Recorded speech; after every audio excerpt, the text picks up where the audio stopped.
ஆண்டவராக இயேசு கிறிஸ்து நாமத்தினாலே மீண்டும் இந்த சண்டே ஸ்பெஷல் வழியாக உங்களை சந்திப்பதில் மிகுந்த சந்தோஷம். இன்றைக்கி நம்ம என்ன பார்க்க போகிறோம் அப்படின்னா, போன வாரத்துக்கு முந்தின வாரம் நித்திய உடன்படிக்கை அப்படின்னு சொல்லி ஒரு செய்தியை பார்த்துருந்தோம். அந்த செய்தியினுடைய 2ஆம் பாகத்தை தான் நாம் இன்றைக்கி பார்க்க போகிறோம். அந்த செய்தியினுடைய அப்போ எடுக்கும் போதே அது 2 பாகமாக இருந்தது. ஆனால் அதனுடைய தொடர்ச்சியை பிறகு தான் நாங்கள் எடுக்க வேண்டியிருந்தது. அதனால தான் இப்போ நம்ம அதை தொடர்ச்சியாக பார்க்க போகிறோம். ஒரு வசனத்தை நம்ம வாசிக்கலாம். எசேக்கியேல் தீர்க்கதரிசன புஸ்தகம் 16ஆம் அதிகாரம் 60வது வசனத்தை நான் வாசிக்கிறேன்.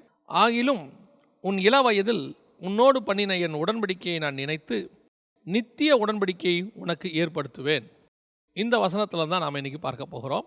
நாம் கண்களை மூடுவோம். சர்வ வல்லமையுள்ள எங்கள் ஆண்டவரே, இந்த அருமையான நேரத்திற்காக உமக்கு ஸ்தோத்திரம். தேவனாகிய கர்த்தர் வார்த்தைகளை அருளின ஆண்டவரே, அதை எங்கள் இருதயங்களுக்குள்ளே கொண்டு போகிறவர் நீரப்பா. ஆண்டவரே, யாருடைய இருதயங்களுக்குள்ள வேத வாக்கியங்கள் கடந்து போக வேண்டும் என்று வைத்திருக்கிறீரோ ஒவ்வொருத்தருடைய இருதயத்திற்குள்ள நீர் கடந்து போக பண்ணுகிற தயவுக்காக உமக்கு ஸ்தோத்திரம். நீர் பேசும், நீர் இடைப்படும் ஆண்டவரே. உடைய வார்த்தைகள் எங்களுக்குள்ளே கடந்து வரட்டும் அப்பா. நீர் மாத்திரம் மகிமைப்படுங்க. எங்கள் ஆண்டவர் இயேசுவின் நாமத்தில் பிதாவே. எசேக்கியேல் புஸ்தகம் 16ஆம் அதிகாரம் 60வது வசனத்தில் நித்திய உடன்படிக்கையை ஏற்படுத்துவேன் அப்படின்னு சொல்லி இஸ்ரவேலருக்கு சொன்னார். கடந்த அந்த செய்தியில் நம்ம என்ன பார்த்தோம் அப்படின்னு கேட்டிங்க சொன்னால், நித்திய உடன்படிக்கைனா என்ன அப்படின்னு பார்த்தோம். அதில் நிறைய நித்திய உடன்படிக்கையை பார்த்தோம். ஆண்டவர் சில காரியங்களை சொல்லியிருக்கிறாரு.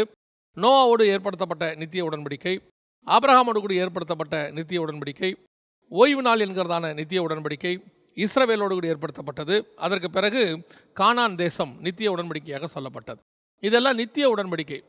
உண்மையிலே இது எல்லாமே நித்தியமா அப்படின்னு நீங்கள் கேட்டிங்கன்னா, இவையெல்லாம் உடன்படிக்கை ஒன்று அவர் இருக்கணும், இல்லை அவர் எதோட பண்ணாரோ அது இருக்கணும். அது இருந்தால் தான் அது உடன்படிக்கை. 2 பேருமே இருக்கணும். தேவன் மாற போகிறதில்ல. உடன்படிக்கை பண்ணினவர் மாறாதவர், அவர் அப்படியே தான் இருக்க போகிறார். ஆனால் முதல்ல நோவோட பண்ணும்போது அவர் சொல்கிறாரு, இந்த பூமியை நான் அழிக்க மாட்டேன். பூமியோடு கூட பண்ணுகிற உடன்படிக்கை. பூமியை அழியும் போது அந்த உடன்படிக்கையும் அழிந்துவிடும். அதாவது பூமி இல்லாமல் போகும்போது அது வரைக்கும் நான் அதை அழிக்க மாட்டேன். அதுவே இல்லாமல் போகும்போது அந்த உடன்படிக்கையும் இல்லாமல் போகும். 2வது ஆபிரகாம்கிட்ட சொல்கிறாரு, மாம்சத்தில் விருத்த சேதனம். இந்த விருத்த சேதனம் என்கிறதான உடன்படிக்கை மாம்சம் இருக்கிற வரைக்கும் தான் இருக்கும். நாம் ஆவிக்கு போகும்போது அல்லது நித்தியத்துக்குள்ளே போகும்போது இந்த மாம்ச உடன்படிக்கை இருக்காது. இப்போ கூட சபைகள் மாம்ச உடன்படிக்கை செய்கிறதில்ல. ஏன்னு சொன்னால் நம்ம ஆவிக்குரியவர்களை மாறுகிறதுனால இந்த மாம்ச உடன்படிக்கை நமக்கு தேவையில்லை அப்படின்னு சொல்லி நம்ம அதை எடுத்து வச்சுருக்கிறோம். அடுத்து ஓய்வு நாள், இஸ்ரவேலோடு கூட பண்ணின உடன்படிக்கை. ஓய்வு நாள் என்பது இஸ்ரவேலோடு கூட பண்ணினதான். அதற்கு முன்னாடி பார்த்திங்கன்னா அது உடன்படிக்கையாக இல்லை. ஆதாம் முதல் கொண்டு மோசே வரைக்கும் அது உடன்படிக்கையாக இல்லை. அப்புறம் தான் ஆண்டவர் அதை உடன்படிக்கையாக ஏற்படுத்துகிறார்.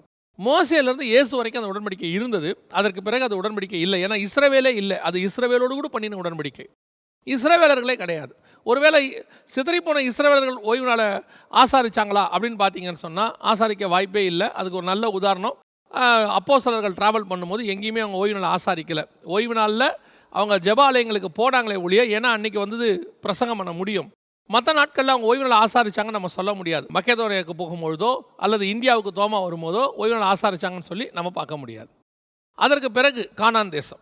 இந்த கானான் தேசம் இருக்கிற வரைக்கும் தான் அதோட உடன்படிக்கை. கானானுக்கு வந்த பிறகு ஆபிரகாம் சொல்கிறாரு, அதையல்ல அதிலும் மேலான தேசத்தை அவர் நாடினார். அப்போது அதோடு கூட உடன்படிக்கை முடிவடைகிறது. அதை விட மேலான இப்போ உடன்படிக்கை இருக்குது. இஸ்ரவேலரோட கர்த்தர் பண்ண உடன்படிக்கைப்படி இஸ்ரவேல் தேசம் இருக்குது. ஆனால் அது இல்லை, அதிலும் மேல்மையான தேசத்தை அவர் நாடினார்னு இருக்குது. அப்போ இந்த உடன்படிக்கையெல்லாம் நித்தியம் என்றால் அது இருக்கிற வரைக்கும் தான் இருக்கும். அது இல்லாத போது அந்த உடன்படிக்கையும் இல்லாமல் போகும். அப்போ எந்த உடன்படிக்கை நித்தியமானது, உண்மையிலேயே நித்தியமானது எது அப்படின்னு சொல்லி நம்ம பார்க்கும் பொழுது, அவர் அப்பமும் ரசமுமான இந்த உடன்படிக்கை என்று சொல்லி நம்ம கடைசியாக பார்த்து முடித்தோம்.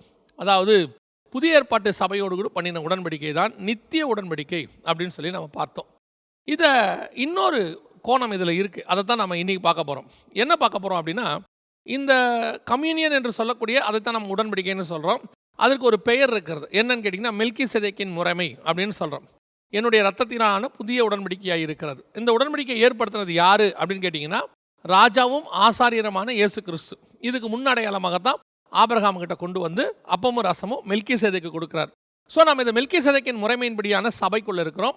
அந்த மெல்கிசேதேக்கின் முறைமையின்படியான சபைக்குள்ளே இருக்கிறதுனால தான் நம்ம அப்பமும் ரசமும் எடுக்கிறோம். இதுதான் உடன்படிக்கை. ஆனால் இந்த உடன்படிக்கையை நம்ம பார்க்கும்போது என்ன நினைக்கிறோம் அப்படின்னா, இயேசு கிறிஸ்து வந்த பிறகு தான் இது வந்துச்சு, அதை எடுத்து கொடுத்தாரு அப்படின்னு சொல்லி பார்க்குறோம். அப்போ இயேசு கிறிஸ்து எடுத்து கொடுத்தாருன்னா, இயேசு கிறிஸ்து மரிக்கும் போது இந்த உடன்படிக்கையும் மறிச்சிடணும். இயேசு கிறிஸ்து பூமியில் இல்லாத போது இந்த உடன்படிக்கையும் இல்லாமல் போகணும். ஏன்னு சொன்னால் அவர் உடன்படிக்கை பண்ணிட்டாரு. அந்த உடன்படிக்கைக்கு உரியவர் இந்த பூமியில் இல்லை. அவர் பரிசுத்த ஆவியை அனுப்பிட்டார். இப்போ இந்த உடன்படிக்கை என்ன நிலைமையில் இருக்குது அப்படின்னு சொன்னால் இன்னும் இருக்குது. நம்ம பண்ணிட்டு தானே இருக்கிறோம், சர்ச்சஸில் கம்யூனியன் எடுக்கிறோம் இல்லையா? அப்போ இந்த உடன்படிக்கை நித்திய உடன்படிக்கை அப்படிங்கிறதுக்கு என்ன ப்ரூஃப், எந்த விதத்தில் இது ப்ரூஃபாக இருக்கிறது அப்படிங்கிறத நம்ம பார்க்க போகிறோம். இது ஆபிரகாமுக்கு கொடுக்கப்பட்டதா அல்லது நமக்கு கொடுக்கப்பட்டதா அப்படின்னு கேட்டிங்கன்னா, இது நமக்காக கொடுக்கப்பட்டதாக இருந்தாலும், ஆபிரகாமுக்கு அது முன்னறிவிப்பாக கொடுக்கப்பட்டதாக இருந்தாலும், இது அதையும் அல்ல, அதையும் தாண்டி இது நித்திய உடன்படிக்கைக்கு அதுக்கும் முன்னாடியே இந்த உடன்படிக்கை இருக்குது. இன்னும் ஒரு படி மேலே போய் நான் சொல்லுவேன், இது பரலோகத்தினுடைய உடன்படிக்கை. எப்படிங்க சொல்கிறீங்க பரலோகத்தினுடைய உடன்படிக்கை, நீங்கள் எப்படி சொல்கிறீங்க அப்படின்னு கேட்டிங்கன்னா, நான் உங்களுக்கு அதோடைய ப்ரூஃபை இந்த செய்தியினுடைய கடைசியில் வசனத்துலேருந்து நாம் அதை பார்க்க போகிறோம். இப்போ இந்த உடன்படிக்கையை முதலாவது ஏற்படுத்தின ஆள் யார், ஆண்டவர் வந்து யாரோட ஏற்படுத்தினார் அப்படின்னு பார்த்தீங்கன்னு சொன்னால், இந்த உடன்படிக்கை வந்து மறைவாக இருந்துச்சு. இயேசு தான் அதை வெளியரங்கமாக்குறார். ஆபிரகாமுக்கிட்ட வர வரைக்கும் அது மறைவாக தான் இருந்துச்சு. ஆபிரகாமுக்கும் அந்த உடன்படிக்கையுடைய முறைமை தான் சொல்லிக் கொடுக்கப்பட்டது. அந்த உடன்படிக்கையினால் ஏற்படக்கூடிய விளைவுகள் சொல்லிக் கொடுக்கப்படலை, அதனால் ஏற்படக்கூடிய ஆசீர்வாதம் சொல்லிக் கொடுக்கப்படலை. அதனால தான் அவர் அதை அசட்டையாக எடுத்துட்டார். எப்படிங்கிறத நம்ம பார்க்க போகிறோம். முதலாவது இந்த உடன்படிக்கை யாரோட ஏற்படுத்தப்பட்டது அப்படின்னு பார்த்தீங்கன்னு சொன்னால், ஆதாமோடு கூட ஏற்படுகிறது. இது மெல்கிசேதேக்கின் முறைமையினோட அந்த உடன்படிக்கை. எப்படி சொல்கிறீங்க அப்படின்னு கேட்டிங்கன்னு சொன்னால், ஆதியாகமத்தின் புஸ்தகம் 1ஆம் அதிகாரம் 28வது வசனத்தில் ஆண்டவர் ஆதாமை பார்த்து சொல்கிறதான ஒரு மிக முக்கியமான வேலை என்ன அப்படின்னு அங்கே சொல்லப்பட்டிருக்கு பாருங்க. பின்பு தேவன் அவர்களை நோக்கி, நீங்கள் பலுகி பெருகி பூமியை நிரப்பி அதை கீழ்ப்படுத்தி சமுத்திரத்தின் மச்சங்களையும் ஆகாயத்து பறவைகளையும் பூமியின் மேல் நடமாடுகிற சகல ஜீவதந்துக்களையும் ஆண்டு கொள்ளுங்கள் என்று சொல்லி, ஆளுகை செய்தல், இது ஒரு வகையான ராஜ்யபாரம்னு அர்த்தம்.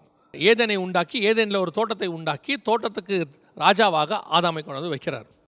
ஒரு பக்கம் ஆதாம் இந்த வேலையை செய்கிறார், இன்னொரு பக்கம் அதே ஆதாமுக்கு இன்னொரு வேலையும் கொடுக்கப்படுகிறது. 15வது வசனம் 2ஆம் அதிகாரம், தேவனாகிய கர்த்தர் மனுஷனை ஏதேன் தோட்டத்தில் அழைத்து கொண்டு வந்து அதை பண்படுத்தவும் காக்கவும் வைத்தார். தோட்டத்தை காக்கணும், பண்படுத்தணும். தோட்டம் என்பது எதை குறிக்கிறது அப்படின்னு கேட்டிங்கன்னு சொன்னால், தேவன் உண்டாக்கி கொடுத்ததான இந்த அமைப்பு. அது உள்ள ஏவாள் இருக்கிறாங்க. இப்போ ஏவாள் ஆண்டவர் கொண்டு வந்து கொடுக்க போகிறார். தோட்டத்துக்கு வெளியே செஞ்சு உள்ளே கொண்டு வந்து கொடுக்குறார். அப்படி உள்ளே கொண்டு வந்து கொடுக்கும்போது இந்த ஏவாள் உள்ள ஆதாமுடைய அந்த நாட்டு மிருகங்கள் எல்லாம் இருக்குது. இது எல்லாத்தையும் ஆளுகிற பொறுப்பு இவங்க கையில் இருக்குது. அதை காக்கிற பொறுப்பு ஆதாம் கையில் இருக்குது. இப்போ தோட்டத்தை காக்க வேண்டும், அதோடு கூட ஏவாளையும் காக்க வேண்டும்.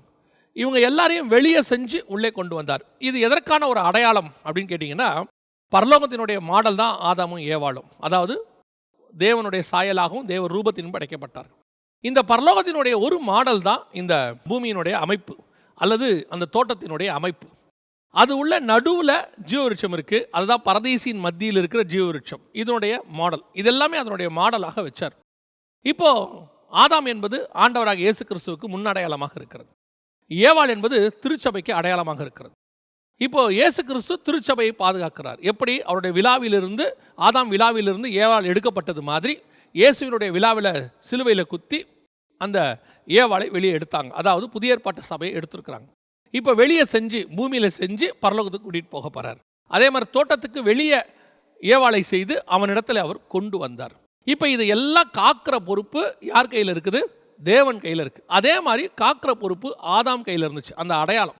ஆனால் இந்த ஆதாம் என்ன பண்ணிட்டாரு? இந்த காக்கிற பொறுப்பு ஒரு பக்கம், ஆளுகிற பொறுப்பு, தோட்டத்தை பண்படுத்தவும், அதாவது சபையையும் காக்கணும், பூமியையும் கீழ்ப்படுத்தணும், ராஜாவாகவும் இருக்கணும், சபையை அவர் காத்து கொள்ளணும். இது ஆசாரிய ஊழியம். சபையை பார்த்துக்கொள்வது ஆசாரிய ஊழியம். சபையின் பக்தி விருத்திக்கு ஏதுவாக போதகரை எல்லாம் ஆண்டவர் நியமிச்சார்னு பார்க்குறோம் இல்லையா? அப்போ இது ஒரு ஆசாரிய ஊழியத்துக்கான அடையாளம். ஆண்டு கொள்ளுங்கள் ராஜா ஊழியத்துக்கான அடையாளம். இது ரெண்டையும் சேர்த்து யார் செய்யணும்?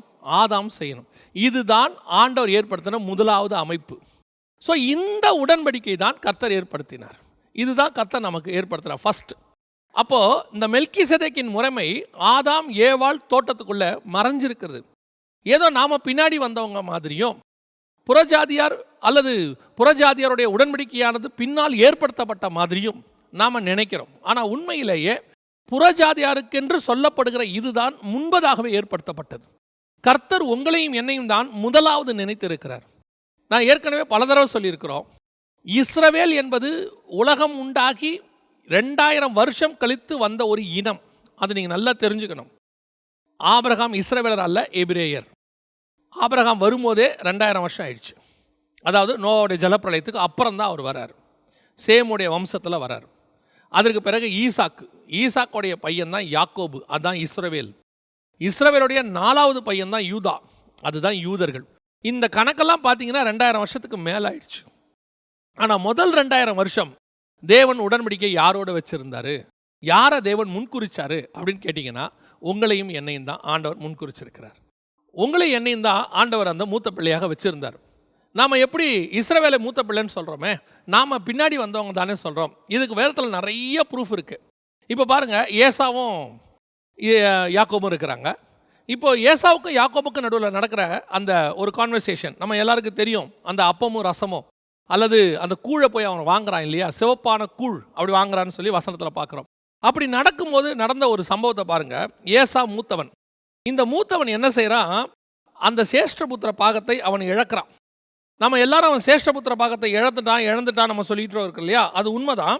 சேஷ்டபுத்திர பாகத்தை இழந்துட்டான். ஆனால் சேஷ்டபுத்திர பாகத்தை இழக்கும் பொழுது அந்த நேரத்தில் ஒரு காரியம் நடக்கிறது. என்ன நடக்குது அப்படின்னு கேட்டிங்கன்னா, அந்த சிவப்பான கூழை ஏசா கேட்குறான். கேட்கும்போது அவனும் என்ன செய்கிறான்னா அந்த சிவப்பான கூழை தரும்போது கூட இன்னொன்னையும் சேர்த்து கொடுக்குறான் அப்படின்னு சொல்லி நம்ம பார்க்குறோம். என்னது, ஆதியாகமத்தின் புஸ்தகம் 25ஆம் அதிகாரத்தில் 33, 34. அப்பொழுது யாக்கோபு இன்று எனக்கு ஆணையிட்டு கொடு என்றான். அவன் யாக்கோபுக்கு ஆணையிட்டு தன் சேஷ்டபுத்திர பாகத்தை விற்று போட்டான். அப்பொழுது யாக்கோபு ஏசாவுக்கு அப்பத்தையும் பயிற்றங்கூழையும் கொடுத்தான். இந்த பயிற்றங்கூழ் எப்படி இருந்ததுன்னு கேட்டிங்கன்னா 30வது வசனத்தில், அந்த சிவப்பான கூழிலே நான் சாப்பிட கொஞ்சம் தா. இதுதான் முன்னடையாளம். நல்லா கவனிங்க. புறஜாதியாருக்கு அடையாளம் ஏசா என்றால் இஸ்ரவேலுக்கு அடையாளம் யாக்கோபு. இந்த ஏசா தான் மூத்தவன், அவன் இஸ்ரவேல் இளையவன். ஆனால் இந்த மூத்தவன் சேஷ்டபுத்திர பாகத்தை விற்று போட்டான். எதுக்காக விற்று போட்டான் அப்படின்னா, இந்த உலகத்தில் கிடைக்கிற ஒரு பசி, ஏதோ ஒரு உலக பிரகாரமான ஆசீர்வாதம், இதுக்காக விட்டுட்டான். ஆனால் அந்த சேஷ்டபுத்திர பாகத்தை பெற்றுக்கொண்ட இஸ்ரவேலோ அதை பெற்றுக்கொள்வதற்கு அவன் வேறொன்றை விட்டு விட்டான். என்னத்தை விட்டுட்டான், தன் கையில் இருந்த அப்பத்தையும் பயிற்றங்குழியும் கொடுத்துட்டான். இந்த அப்பமும் பயிற்றுக்குழி எதை குறிக்கிறது, அப்பமும் சிவப்பான கூழ் ரசத்தையும் குறிக்கிறது. இது அப்பமும் ரசமும் மெல்கிசேதேக்கின் முறைமை நம்ம சொல்கிறோம் இல்லையா. இந்த உடன்படிக்கையை இஸ்ரவேல் இழந்து விட்டது. சேஷ்டபுத்திர பாகம் கிடச்சிச்சு, கையில் அப்பமும் பயிற்றுக்குள்ளும் இருந்துச்சு. ஆனால் ரெண்டத்தையும் வச்சுக்கிறதுக்கு பதிலாக ஒன்று கொடுத்து அவன் இன்னொன்று வாங்கிட்டான். இஸ்ரவேலை கர்த்தர் ஆசீர்வதிச்சு உலக பிரகாரமாக எல்லாம் கொடுத்தாலும், இப்போ சேஷ்டபுத்திர பாகம் உலக பிரகாரமானது. அந்த உலக பிரகாரமான சேஷ்டபுத்திர பாகம் ஏசாவின் கையிலிருந்து யாக்கோபுக்கு போயிருச்சு. அதனால தான் பூமியில் இன்னைக்கும் இஸ்ரவேலர்கள் ஆசீர்வாதமாக இருக்கிறாங்க நம்ம சொல்கிறோம் இல்லையா. அதற்கு காரணம் புறஜாதியார் கையிலிருந்து அவர்களுக்கு முதல்ல போயிருச்சு. கர்த்தர் அவர்களை முன்குறிச்சிட்டார். ஏன்னா அது விட்டாச்சு முதல் 2000 வருஷத்தில். ஆனால் அதனால் இஸ்ரவேல் விட்டது என்னன்னு கேட்டிங்கன்னா பயிற்றங்குழையும் அப்பத்தையும். அதுதான் வந்த இயேசு அவங்க விட்டுட்டாங்க. விட்டதனுடைய விளைவு இயேசு இன்னைக்கு நம்ம கை கிடச்சிட்டார். ஏசா கைக்கு அப்பமும் பயிற்றங்குழும் வந்துருச்சு. இதுக்கு இன்னும் ஆதார வசனம் என்ன இருக்கு, உலக தோற்றம் முதல் அடிக்கப்பட்ட ஆட்டுக்குட்டி. ஆனால் இஸ்ரவேலருக்கோ எகிப்திலே அடிக்கப்பட்ட ஆட்டுக்குட்டி. இந்த 2000 வருஷம் கழிச்சு தான் அவங்களுக்கு ஆட்டுக்குட்டி அடிக்கப்பட்டுச்சு. நமக்கு உலக தோற்றம் முதல் அடிக்கப்பட்ட ஆட்டுக்குட்டி. ஸோ அப்போ இந்த மெல்கிசேதேக்கின் முறைமைன்னு சொல்லக்கூடிய இதுதான் நமக்கு முன்பதாகவே இருக்கு, ஃபர்ஸ்டே ஏற்படுத்தப்பட்டது. ஆனால் இந்த முன்பாகவே ஏற்படுத்தப்பட்டு ஆதாம் கையில் கொடுக்கும்போது அப்போ புறஜாதியாரும் கிடையாது, இஸ்ரவேலும் கிடையாது, எபிரேயன் கிடையாது, எதுவுமே கிடையாது. ஆண்டவர் மனிதனோடு கூட உடன்படிக்கை பண்ணினார். அப்படி ஏற்படுத்தப்பட்ட அந்த உடன்படிக்கையை எப்படி அவன் இழந்து போனான்னா, வசனம் சொல்லுது 1 கொரிந்தியர் 11 அவன் அபாத்திரமாய் போஜனமானம் பண்ணினான். கர்த்தர் இன்னைக்கு ஆளுகையும் கொடுத்திருந்தாரு. கர்த்தர் அவனுக்கு தோட்டத்தை காக்கவும் பண்படுத்தவும் வச்சிருந்தாரு. மெல்கிசேதேக்கின் முறைமையின்படி அவன் ராஜாவாகவும் ஆசாரியனாகவும் இருக்கிறான். இன்னைக்கு அவன் கையில் ஒரு ஜீவ விருட்சத்தின் கனி இருக்கு.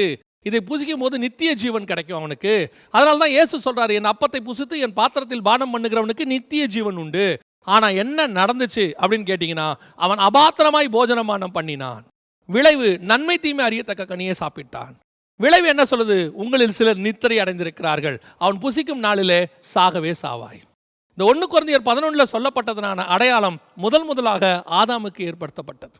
அவனுக்கு தான் அந்த அப்பத்தையும் ரசத்தையும் ஆண்டவர் கொடுத்தார். ஃபர்ஸ்ட் நித்திய ஜீவனுக்குரியதை அந்த ஜீவ விருட்சமாக வச்சிருந்தார். ரெண்டும் சேர்ந்து ஒன்றா இருந்துச்சு. இயேசுடைய ரத்தமும் மாம்சமும் ஒன்றாக இயேசுவாக இருந்தார்கள். அதான் அந்த ஜீவ விருட்சம் ஒன்றாக இருந்தது. அது என்ன ஆயிடுச்சு அப்படின்னு கேட்டிங்கன்னு சொன்னால், அவன் அபாத்திரமாய் போஜனமானம் பண்ணி. இன்னைக்கு நம்மள அநேகர் அப்பத்தையும் ரசத்தையும் பூசிக்கிறாங்க, பக்கத்தில் இருக்கிற, ஏன்னா ரெண்டுமே தோட்டத்துக்கு நடுவில் தான் இருக்குன்னு வசனத்தில் பார்க்குறோம். 3ஆம் அதிகாரம் ஆதியாகமத்தில் தோட்டத்துக்கு நடுவே நன்மை தீமை அறியத்தக்க கனி இருக்கு. அதே நேரத்தில் 2ஆம் அதிகாரத்தில் நீங்கள் வாசிக்கும் போது தோட்டத்தின் நடுவே ஜீவ விருட்சம் இருக்கு. வெளிப்படுத்தின விசேஷம் 2ஆம் அதிகாரத்தை நீங்கள் வாசிக்கும் போது தோட்டத்தின் நடுவில் இருக்கிற ஜீவ விருட்சம், ஜீவ விருட்சமும் நடுவில் தான் இருக்கு, நன்மை தீமை அறிக்கையும் நடுவில் தான் இருக்கு, பக்கத்தில் தான் இருக்கு. ஆனால் எதை புசிக்கிறோங்கிறது தான் இப்போ முக்கியம். இன்னைக்கு அப்பமும் ரசமும் நம்ம கையில் தான் இருக்கு, உலகமும் நம்ம கையில் தான் இருக்கு, ரெண்டும் பக்கத்தில் தான் இருக்கு. நீங்கள் எதை புசிக்கிறீங்க, எதை விரும்புறீங்கிறது தான் முக்கியம். ரெண்டையும் புசித்தால் என்னவாகும் அப்படின்னு கேட்டிங்கன்னா பிசாசா மாறிடுவோம். ரெண்டையும் புசித்தா என்ன ஆகும்? ஜீவ விருட்சத்தையும் புசிக்கிறோம், அதே நேரத்தில் உலகத்தையும் புசிக்கிறோம். ஜீவ விருட்சத்தை புசிச்சா நித்திய ஜீவன், உலகத்தை புசிச்சா பாவம் மரணமும் வரும். மரணமே இல்லாமல் பாவம் வந்துட்டா என்ன ஆகும்? பிசாசா மாறிடுவோம். அதனால தான் ஆண்டவர் என்ன சொல்றாரு? அவன் ஜீவ விருட்சத்தின் கனியை புசிக்காதபடிக்கு தடுப்போன்னு சொல்லிட்டாரு. ஆனால் இப்போ ஜீவ விருட்சத்தின் கனியாகிய நன்மை தீமை அறியத்தக்க கனியாகிய பாவத்தின் கனியை விலக்கிட்டு சபையை உருவாக்கி சபைக்குள்ள அப்பமும் ரசமும் ஆகிய நித்திய ஜீவனுக்கான ஜீவ விருட்சத்தின் கனியை கர்த்தர் வச்சிருக்கிறாரு. இதை மட்டும் புசிக்கிறீங்களான்றதா இப்ப கேள்வி. அவன் புசித்த மாதிரி அபாத்திரமாய் புசிக்கிறீங்களா? அபாத்திரமாய் புசிச்சிங்கன்னா ஒரு நாள் மரணம் வரும். அந்த மரணம் இந்த மரணம் அல்ல, அது நரகத்துக்கான ஒப்புமை. அதில் உனக்கு மரணமே இருக்காது. ஏன்னா நீங்கள் என்ன பண்ணிட்டீங்க? ஜீவ விருட்சத்தின் கனியும் புசிச்சிட்டீங்க, நீங்கள் அபாத்திரமாகவும் போஜனமானம் பண்ணிட்டீங்க. அப்போ பூமியிலேருந்து எடுத்து உங்களை ஆண்டவர் எங்கே போட்டுருவார்? நரகம். அங்கே நித்தியம், அங்கே மரணமும் இருக்காது, ஆனால் பாடுகளும் இருக்கும். அது பிசாசுக்கு என்று ஏற்படுத்தப்பட்டது. அந்த இடத்துக்கு கர்த்தர் நம்மளை கொண்டு போயிடுவார். அதே நேரத்தில் நீங்கள் இந்த பக்கத்தில் இருக்க நன்மை தீமை அறியத்தக்க கனியை புசிக்காம வெறும் ஜீவ விருட்சத்தின் அப்பத்தையும் ரசத்தையும் அபாத்திரமாய் புசிக்காம கர்த்தர் விரும்புகிறபடி புசிச்சா அது நித்திய ஜீவனை கொடுக்கும். உங்களை கொண்டு போய் பரலோகத்தில் கர்த்தர் வைக்க போறார். இன்னைக்கு நம்ம எதை புசிக்கிறோம்? இன்னைக்கு முதல்ல ஏற்படுத்தப்பட்ட மெல்கிசேதேக்கின் முறைமை அப்பமும் ரசமும் நித்திய ஜீவன், அது ஆசாரியத்துவம், அந்த ராஜ்யபாரம் அத்தனையும் ஆதாம் கையிலிருந்து போயிருச்சு. அப்படி போனது அவன் பிசாசு கைக்கு போயிருச்சு. பிசாசு தான் அதுக்கு பிறகு அந்த வேலையை செஞ்சுக்கிட்டு இருந்தான். அதற்கு பிறகு ஆண்டவர் எல்லாத்தையும் அழிச்சிட்டு முழிச்சிட்டார் நோவா காலத்தில். இப்போ திருப்பி ரீஷெடியூல் பண்ணுறார். திருப்பியும் மெல்கிசேதேக்கின் முறைமை கொண்டு வந்து யார் கையில் கொடுக்கப்படுது? ஆபிரகாம் கையில் கொடுக்கப்படுது. 14ஆம் அதிகாரம் ஆதியாகமத்தில் இதை வாசிக்கிறோம். இப்போவும் ரெண்டும் பக்கத்தில் இருக்கு. எது? நித்திய ஜீவனை கொடுக்கக்கூடியதான சாராலும் பக்கத்தில் இருக்கு, நன்மை தீமை அறியத்தக்க கனியான ஆகாரம் பக்கத்தில் இருக்கு. ரெண்டும் பக்கத்தில் இருக்கு. இப்போ நீங்கள் எதை புசிக்க போறீங்க? எதன் மூலமாக நீங்கள் சந்ததியை பெறப்போகிறீர்கள்? அப்பத்தையும் ரசத்தையும் கையில் கொடுத்தாச்சு ஆண்டவர். இந்த முறைமையிலையும் ஆபிரகாம் செய்தான மிகப்பெரிய ஒரு தவறு என்னவென்று சொன்னால் அவர் ரெண்டையும் புசிக்கிறார். அதான் இப்போ ரொம்ப முக்கியம். விளைவு என்னவா போச்சு? கர்த்தர் சாராளை புசிக்க விடாதபடிக்கு தடுத்துட்டார். சரீரம் செத்து போச்சு. ஏன்? அவன் செத்துட்டான். எதனால் அவன் செத்துட்டான் அப்படின்னு கேட்டிங்கன்னு சொன்னால், அவன் இஸ்மவேலோடு கூட ஏற்படுத்தப்பட்டதான அந்த உடன்படிக்கை, நியாயப்பிரமாணம், மாம்ச உடன்படிக்கை வந்துருச்சு. இந்த மெல்கிசேதேக்கின் முறைமைக்கான உடன்படிக்கையை கர்த்தர் கொஞ்சம் அப்படி நிறுத்தி வச்சுட்டாரு. ஸ்டாப், அவ்வளோதான். இனி ஈசாக்கே என்ன தான் பண்ணணும் அப்படின்னு கேட்டிங்கன்னு சொன்னால், அவனும் விருத்த சேதனம் தான் பண்ணணும். இந்த உடன்படிக்கையும் அபாத்திரமாய் போஜனமானம் பண்ணப்பட்டது. சாராள் வழியாய் வர வேண்டியது, அல்லது அப்பமும் ரசமோ அந்த மெல்கிசேதேக்கிட்ட வாங்கி புசித்த இவர் ஆகாரோடு கூட இணைந்திருக்கக்கூடாது. இணைந்ததனுடைய விளைவு அபாத்திரமாய் போஜனமானம் பண்ணதுக்கு அடையாளமாக மாறிடுச்சு. அதனுடைய விளைவு என்னாச்சு? இந்த மெல்கிசேதேக்கின் முறைமை ஸ்டாப் பண்ணப்பட்டுருச்சு. எப்படி அன்னைக்கு நோவாவுக்கு பிறகு அது ஸ்டாப் பண்ணப்பட்டுச்சோ அதோட கூட இதுவும் ஸ்டாப் பண்ணப்பட்டுருச்சு. அதுக்கு ஆபிரகாம் வழியாக உள்ளே வந்தது யாக்கோபு வழியாக திருப்பி ஏசா கைக்கு போயிடுச்சு.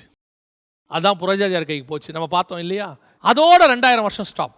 நல்லா கவனிச்சுக்கொள்ளுங்க. முதல் 2000 வருஷம் புறஜாதியார் கையில் இருந்தது. அடுத்த 2000 வருஷம் இஸ்ரவேல் கையில் இருந்தது.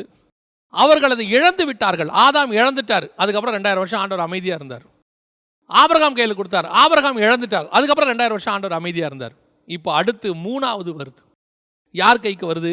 இயேசுவின் கையிலிருந்து வருது.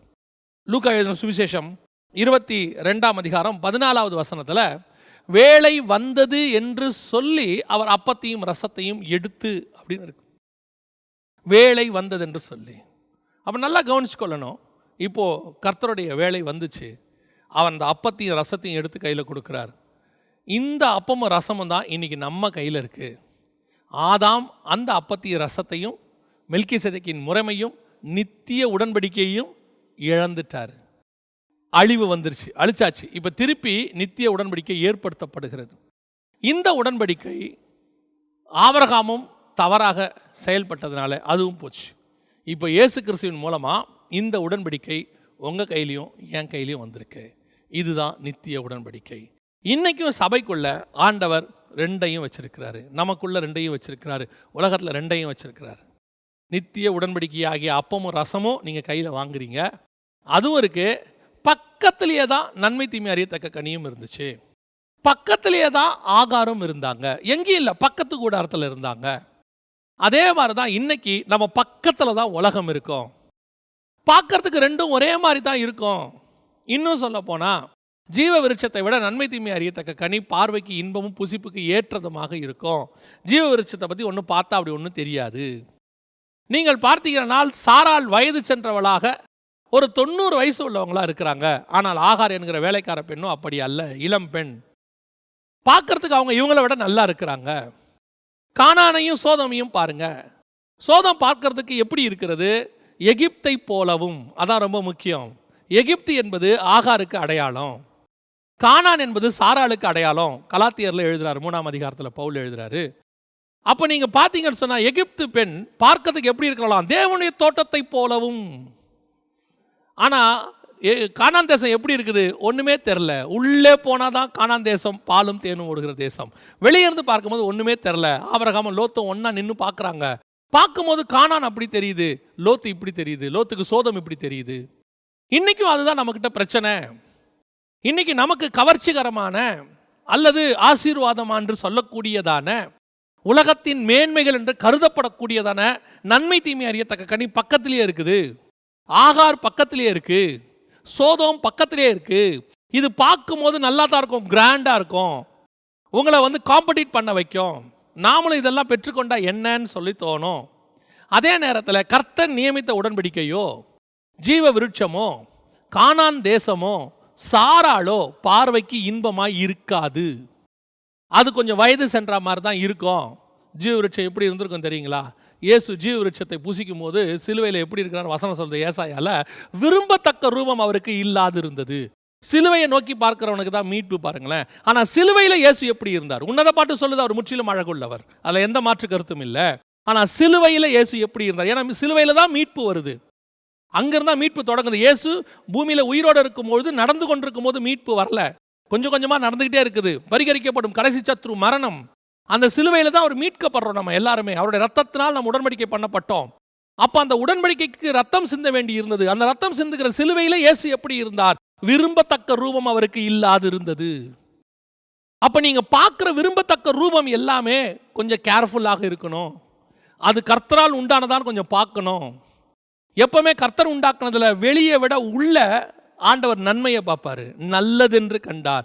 கர்த்தர் அழகென்று கண்டார்னு இல்லை வசனத்துல, நல்லதென்று கண்டார். ஆண்டவர் 1ஆம் அதிகாரத்தில் உருவாக்குனது எல்லாம் நல்லது. ஆனா இவங்க பார்த்ததெல்லாம் பார்வைக்கு இன்பம். இன்னைக்கும் இதுதான் பிரச்சனை. இன்னைக்கும் இதான் பிரச்சனை. சபை பார்க்கறதற்கு அழகா இருக்கணும்னு நினைக்கிறாங்க, நல்லதா இருக்கணும் சபை. இன்னைக்கு ஜனங்க அழகான சபையை தேடி போறாங்க, ஜனங்க ஆடம்பரமான சபையை தேடி போறாங்க, ஜனங்க பிரம்மாண்டமான ஊழியக்காரரை தேடி போறாங்க. ஆனா நன்மையான சபையை தேடுங்க, நல்ல வசனம் கொடுக்கக்கூடிய சபையை தேடுங்க, ஜீவ வசனத்தை கொடுக்கக்கூடிய ஜீவ விருட்சத்தை உடைய சபையை தேடணும். இன்னைக்கு அதுதான் பிரச்சனை. கவர்ச்சிக்கு பின்னாடி, பார்க்கறதுக்கு இன்பமா இருக்கிறதுக்கு பின்னாடி உலகம் ஓடிக்கிட்டு இருக்குது. ஏன் ஆவிக்குரியவர்களை நான் சொல்றேன், கர்த்தர் நியமிச்சு வச்ச வேலை எது? பார்க்கறதுக்கு கவர்ச்சியா இருக்கிற வேலை எது? நிறைய இருக்குது. கர்த்தர் உங்களுக்கு எதை நியமிச்சு வச்சாருன்னு பார்க்கணும். ஒரு பேக்கேஜ், நல்ல பேக்கேஜ், அமெரிக்காவில் வேலை, பார்க்கறதுக்கு அப்படி இருக்கு இப்படி இருக்கு. ஆனால் அங்கே போன பிறகு அந்த கிளைமேட்டில், அங்கே இருக்கிற செலவில், அங்கே இருக்கிற கஷ்டத்தில், இங்கே இருக்கிற சொந்தக்காரங்களாம் விட்டுட்டு லைஃப் ஸ்டைலையே மாற்றி இன்னைக்கு அதனுடைய முடிவு என்னவா இருக்குது? நிறைய பேரை பார்க்குறோம், அமெரிக்காவில் செட்டில் ஆகிட்டோம், க்ரீன் கார்டு வாங்கிட்டோம், அங்கே எல்லாம் இருக்குது, ஃபைன், பக்கா. பேசிக்கிட்டு இருக்கும்போது கேட்டேன், உங்களுடைய பையன் எப்படி இருக்கிறான்? அவன் இங்கேருந்து ஒரு 300-400 கிலோமீட்டர் தள்ளி இருக்கான், ஃபோனில் பேசுவான்.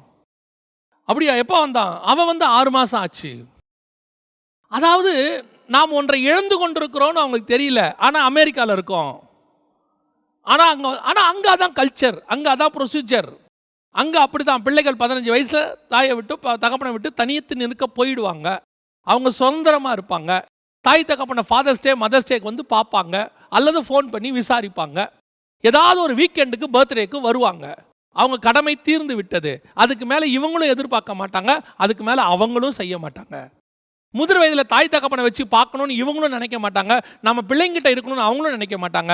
ஏதாவது ஒரு ஓல்டேஜ் ஹோமுக்கு போயிடலாம் அப்படின்னு அவங்க ஆரம்பத்துலேருந்தே அதுக்கு ஒரு ஓல்டேஜ் ஹோமுக்கு பே பண்ணிக்கிட்டே வருவாங்க, செலக்ட் பண்ணியிருப்பாங்க. இந்த முறை சரியா தப்பா அப்படின்னு கேட்டிங்கன்னா பிப்ளிக்கலி தப்பு. காலத்தின்படி சரி, இன்னைக்கு காலத்துக்கு இது தாங்க சரி, இப்படி தாங்க பண்ண முடியும். வேத வசனத்தின்படி தப்பு, சரி இருக்கட்டும். ஆனால் நமக்கு கர்த்தர் அப்படி இல்லை. காலத்தின்படியையும் இன்னைக்கு ஒரு நல்ல வாழ்க்கையை நம்ம தேசத்தில், உங்களை உண்டாக்குன தேசத்தில் கர்த்தர் வச்சு அழகாக கொடுக்கும்போது, ஏதோ ஒரு கவர்ச்சி என்னை சோதோமுக்கு கொண்டு போகிறது, ஏதோ ஒரு கவர்ச்சி என்னை பாபிலோனுக்கு கொண்டு போகிறது, ஏதோ ஒரு கொம்மட்டி காய் என்னை மீண்டும் என்னை எகிப்துக்கு கொண்டு போகிறது. கொண்டு போய் அது எனக்கு வேணும். அங்கே அடிமையாக இருந்து கொம்மட்டி காய் நீ சாப்பிடுவதை விட சுதந்திரமாக மன்னா சாப்பிடுவது ஆசீர்வாதம் அல்லவா? ஒரே மன்னாவே இருக்கட்டும், 40 வருஷமா இருக்கட்டும், ஆனால் நம்ம சுதந்திரமாக சாப்பிட்றோமே, கர்த்தர் கொடுத்த ஆசீர்வாதத்தில் சாப்பிட்றோமே. இந்த விவரம் புரியல. இன்னைக்கு சபை எதை விரும்புது? நித்திய ஜீவனை விரும்பல. சபை எதை விரும்புது? கொம்மட்டிக்காயை விரும்புது. இன்னைக்கு ஜனங்கள் எதை விரும்புறாங்க? உலகத்தை விரும்புறாங்க. இங்க இருக்கும்போது கர்த்தர் உன்னை என்ன குறைவா வைக்கிறார் நீங்க நினைக்கிறீங்க? அமெரிக்காவில் இருக்கிறதுக்கும் இங்கேக்கும் என்ன? I'm not talking only about America, just an example நான் உங்களுக்கு சொல்றேன். அது வேற, நீங்க எதை வேணா வச்சுக்கோங்க. நீங்க பாபிலோன்னே வச்சுக்கோங்க, அல்லது சோதோம்னு வச்சுக்கோங்க, எதை வேணாலும் வச்சுக்கொள்ளுங்க. நீங்க ஆப்பிரிக்கான்னு வச்சுக்கோங்க, ஆஸ்திரேலியான்னு வச்சுக்கோங்க, எதை வேணா வச்சுக்கொள்ளுங்க. கர்த்தர் உன்னை ஒரு இடத்துல இருக்கும்போது, இந்த தேசத்தை விட்டு போகாதேன்னு சொல்லும் போது, ஏதோ ஒரு கவர்ச்சி, ஏதோ ஒரு பக்கத்தில் ஒன்று இழுத்துட்டு போகுது இல்லையா? அது இழுத்துட்டு போய் உன்னை என்ன செய்ய வைக்குது? நீ விரும்புகிற ஆசீர்வாதத்தை கொடுக்குது. ஆபிரகாம் விரும்பின பையன் பிறந்தான். அவனுக்கு ஒரு பையன் பிறக்கிறான், அதுல எந்த மாற்று கருத்தும் இல்லை. ஆனால் நடந்தது என்ன? அவன் துஷ்டன். இன்னைக்கு எத்தனை பேர், ஒருத்தர் சொல்றாரு, அன்னைக்கு பேசிக்கிட்டு இருக்கும் பொழுது, பையன் கல்யாணம் பண்ண போறான், பொண்ணு பார்த்துருக்குறோம். அப்போ இவர் கேட்டாராம் அவரை, பொண்ணு எந்த மாதிரி, எந்தெந்த வகையை சார்ந்தவங்க எப்படின்னு. அவன் சொல்றாராம், என் பையன் ஒரு பொண்ணை கல்யாணம் பண்ணுறாங்கிறதே பெரிய விஷயம்யா அந்த நாட்டில். என் பையன் இன்னொரு பையனை பண்ணாமல் பொண்ணை பண்ணிட்டான், உடியா, அது போதும், மற்றபடி எதையும் பேச வேண்டாம். பாருங்க எப்படிப்பட்ட தேசத்தில் இருக்கிறாங்க பாருங்க. ஒரு பையனும் இன்னொரு பையனும் பேசிட்டு போக முடியாதான். ஒரு பையனும் இன்னொரு பொண்ணும் தான் பேசிட்டு போகணுமா. ஒரு தாய் வந்து டாக்டர்கிட்ட மகளை கூட்டிகிட்டு போகிறாங்க. என்னன்னா, என் மகளுக்கு 14 வயசாச்சு, இன்னும் ஒரு பாய் ஃப்ரெண்டு கூட இல்லை, சம்திங் ஹேப்பன் அவளுக்கு. என்னன்னு கொஞ்சம் சைக்காட்டிஸ்ட்டை விசாரிக்க சொல்கிறாங்க. ஏன் என் மகளுக்கு பாய் ஃப்ரெண்ட் இல்லை? அவளுக்கு வேற ஏதாவது கனெக்ஷன் இருக்குதால்? அப்படிப்பட்ட ஒரு நாட்டுக்குள்ளே உட்காந்துக்கிட்டு உயிரை கையில் பிடிச்சிக்கிட்டு, ஐயோ என் பையனுக்கு இப்படி ஆயிருமோ அப்படி ஆயிருமோ நினச்சிக்கிட்டு, ஆனால் அமெரிக்கா, ஆனால் ஆஸ்திரேலியா, ஆனால் இங்கிலாந்து, ஆனால் package, monthly yearly package, gold country culture. நான் சொல்லுகிறேன், கர்த்தர் உன்னை வைத்திருக்கிற கானான் இருக்கிறதே, இங்கே ராட்சச மனிதர்கள் இருப்பார்கள். இங்கே தேசத்தில் சில பிரச்சனைகள் இருக்கத்தான் செய்யும். ஆனால் அது கர்த்தர் கொடுத்த தேசம், அது ஆசீர்வாதமான பட்டணம். ஜீவ விருட்சம் அப்படித்தான், பார்க்கறதுக்கு நல்லா இருக்காது, இது பார்க்கறதுக்கு நல்லா இருக்கும். ஆனால் இது நன்மையா தீமையாங்கிறதான் கேள்வி. அழகா அழகில்லையா என்பது கேள்வி அல்ல. உலகம் வசனம் தெளிவாக சொல்லுது, மனுஷகுமாரத்திகள் அதிக சௌந்தரியம் உள்ளவர்கள் என்று கண்டு தேவபுத்திரர் அவர்களுக்குள்ளே பெண் கொண்டார்கள். இன்னைக்கு அதான் நடக்குது. சபை இன்னைக்கு நன்மை தீமை அறியத்தக்க கனியை புசிக்கிறதுக்கு வாஞ்சியா இருக்குது. இன்னைக்கு சபை இந்த உடன்படிக்கையை விட்டுட்டு ஓடுறதுக்கு வாஞ்சியா இருக்குது. அற்ப காரியம் அழிஞ்சு போகிற வரைக்கும் உங்களுக்கு இந்த பணம் காப்பாற்றிடுமா? ஒரு போதுமான பணம் இருந்தால் போதும், நடத்துறதுக்கு, வாழ்க்கையை நடத்துறதுக்கு பணம் போதும். எக்ஸஸா வச்சுக்கிட்டு என்ன பண்ண போறீங்க? என்ன நடக்க போகுது? முடிவு என்னவா முடிய போகுது? உங்களை கடைசி காலத்தில் பிள்ளைகள் வீடியோவில் பார்த்துட்டு இருக்காங்க, நீங்களும் அதை பார்த்து சாட்டிஸ்ஃபை ஆகுறீங்க. கடைசியில் உங்கள் ஃபியூனரலையும் அவங்க வீடியோவில் பார்க்க போகிறாங்க. அவங்க வந்தாங்களா வரலையான்னு கூட நீங்கள் பார்க்க போகிறதில்ல. ஆனால் பையன் வெளிநாட்டில் இருக்கிறாரு அப்படிங்கிற ஒரு சந்தோஷம். ஆனால் கர்த்தர் நமக்கு கொடுத்த பெரிய ஆசீர்வாதம் என்ன தெரியுமா? ஆபிரகாம் மரித்தான், இஸ்மவேலும் ஈசாக்கும் அவனை அடக்கம் பண்ணினார்கள். இஸ்மவேல் ஆவிலா தேசத்தில் குடியிருந்தான், ஈசாக்கு லகாய் ரோயின் துறவின் வழியாக போய் வேற ஒரு இடத்துல குடியிருந்தான். ஆனால் தகப்பன் சாவில் 2 பேரும் வந்தாங்க. ஈசாக்கை யாக்கோபும் ஏசாவும் அடக்கம் பண்ணினார்கள். யோசிச்சு பாருங்க, யாக்கோபை 12 சகோதரர்களும் அடக்கம் பண்ணுறாங்க. இது தாங்க ஆசீர்வாதம். எவ்வளோ பெரிய ஆசீர்வாதம் பாருங்க. இன்னைக்கு கடைசி காலத்தில் நாம் அந்த நன்மை தீமை அறியத்தக்க கனியை விரும்பி, அது உலக வேலையோ பணமோ அல்லது வேலையை வெளிநாட்டில் இருக்கக்கூடியதான வாழ்க்கையோ அல்லது வேற கர்த்தர் சொல்லாதது, வாட் எவர் இட் இஸ், கர்த்தர் சொல்லாதது அதை செஞ்சுட்டு பின்னாடி அபாத்திரமாய் உட்காந்து கவலைப்பட்டுக்கிட்டு வேதனைப்பட்டுக்கிட்டு, இன்னைக்கு இதனுடைய விளைவு என்ன? சபை பாவத்துக்குள்ளே போயிட்டு இருக்குது. ரட்சிக்கப்படாத பிள்ளைய, ரட்சிக்கப்படாத பையனாக இருந்தாலும் சபைக்குள்ளே கூட்டிகிட்டு வந்து அந்த நன்மை தீமை அறியத்தக்க கனியை புசிக்கலாம். இதுவும் கர்த்தர் உண்டாக்குனது தான். எப்படி? காலையில் ஞானசானம் எடுத்தாச்சு, சாயங்காலம் கல்யாணம் பண்ணிக்கலாம். அவர் தான் ஞானசானம் எடுத்துட்டாரே. எடுத்தவனுக்கும் அது ஆபத்து, கொடுத்தவனுக்கும் ஆபத்து. சீஷராகி ஞானசானம் எடுக்கணும்னு இருக்கு. கல்யாணத்துக்கு மாப்பிள்ளையாகி ஞானசானம் எடுக்கக்கூடாது. கல்யாணத்துக்கு பொண்ணா மாறணுன்றதுக்காக ஞானசானம் எடுக்கக்கூடாது. கிறிஸ்டியன் காலேஜில் வந்து ஒரு சீட்டு கிடைக்குதுங்கிறதுக்காக பேப்டிசம் சர்டிஃபிகேட் வாங்கக்கூடாது. இன்னைக்கு என்ன நடந்துட்டு இருக்குது? சபைக்குள்ள அபாத்திரம் இதெல்லாம் வச்சுக்கிட்டு, நன்மை தீமை அறியத்தக்க கனி இதெல்லாம் உட்கார வச்சுக்கிட்டு அபாத்திரமா போஜனமானம் பண்றது, தங்களுக்கு ஏத்தா மாதிரி சட்டத்திட்டத்தை வளைக்கிறது, தங்களுக்கு ஏத்தா மாதிரி பைபிள் வசனத்தை வளைச்சு கொள்றது, அதெல்லாம் கொஞ்சம் அட்ஜஸ்ட் பண்ணி போகணுங்க. இல்லைன்னா ஆத்மா சபையை விட்டு போயிடும். ஆத்மா சபையை விட்டு போனா கூட பரவாயில்ல, கர்த்தரை விட்டு போகுது. சபைக்குள்ள நன்மை தீமை அறியத்தக்க கனி வருது. இவன் போய் மனுஷகுமாரத்தி அதிக சௌந்தரியம் உள்ளதுன்னு கல்யாணம் பண்ணி கூட்டிட்டு வந்து சபைக்குள்ள கொண்டாந்துடுறான். சபைக்கு வரும்போது என்ன நடக்குது? அவர்கள் எல்லாவற்றையும் மோவாபிய ஸ்திரீகள் இஸ்ரவேல் பாளையத்துக்குள்ள எல்லாத்தையும் கொண்டாந்த மாதிரி கொண்டாந்துடுறாங்க. இன்னைக்கு அதுதான் நடக்குது. சிலர் நித்திரை அடைந்திருக்கிறார்கள். தேவனை விட்டு அவங்க மறிச்சு போயிட்டாங்க. கர்த்தருக்குள்ள அவங்க தேவனை விட்டு வெளியே மறிச்சு போயிட்டாங்க. இன்னைக்கு அதான் நடந்துட்டு இருக்குது. இன்னைக்கு இந்த உடன்படிக்கை, நித்திய உடன்படிக்கை முடிய போதா, கண்டினியூ பண்ண போகிறோமா? அதுதான் கேள்வி. முடிய போதா, கண்டினியூ பண்ண போகிறோமா? இன்னைக்கு நீ அப்பத்தையும் ரசத்தையும் கையில் எடுக்கிறதுக்கு முன்னாடி ஒன்று யோசிக்கணும்.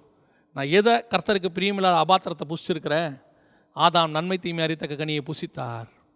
ஆபிரகாம் ஆகாரோடு கூட இணைந்தார். நான் என்ன செஞ்சுக்கிட்டு இருக்கிறேன்? கொஞ்சம் யோசிச்சு பார்க்கணும். கர்த்தர் எங்கிட்ட அவங்களுக்கு வெளியரங்கமாக கிடைக்காததை எனக்கு வெளியரங்கமாக கொடுத்துருக்கிறார். இயேசு வேலை வந்ததென்று சொல்லி என் கையில் எடுத்து கொடுத்துருக்கிறாரு. இன்றைக்கி நான் புசிக்கிறேன். நல்லா தெரிஞ்சுக்கொள்ளுங்க, புதிய எருசலேமுக்குள்ள மணவாட்டி சபைக்குள்ள கர்த்தர் விரும்பாத அசுத்தம் ஒன்று கூட இருக்கக்கூடாதான். 21-27 வெளிப்படுத்தின விசேஷம் சொல்லுது, தீட்டுள்ளதும் அருவருப்பையும் பொய்யையும் நடப்பிக்கிறதுமாகிய ஒன்றும் அதற்குள் பிரவேசிக்காது. Not even one, single one. ரொம்ப கேர்ஃபுல்லாக இருக்கணும் சபை. எவ்வளவுக்கு எவ்வளவு நீ தேவனுக்கு என்று பக்தி வைராக்கியத்தோடு கூட நடத்துகிறாயோ இருக்கிறாயோ, அவ்வளவுக்கு அவ்வளவு கர்த்தர் உன்னோடு கூட இருப்பார். நீ சோதோம்குள்ள போன, கர்த்தர் கானான்லேருந்து தான் உன்னை பார்த்துட்டு இருப்பாரு. சோதோம்குள்ள இருந்து பார்க்க மாட்டார். உனக்கு சோதோமுக்கு தூதர்கள் தான் வருவாங்க, தேவன் வர மாட்டார். ஆனால் கானானுக்கு ஆபிரகாம் சந்திக்க தேவனே வருவார். உனக்கு தேவன் வேணுமா, தூதன் வேணுமா? இன்னைக்கு நிறைய பேர் தூதர்கள் காப்பாற்றிக்கிட்டு இருக்கிறாங்க, அவங்களுக்குரிய தூதர்கள் காப்பாற்றிக்கிட்டு இருக்கிறாங்க.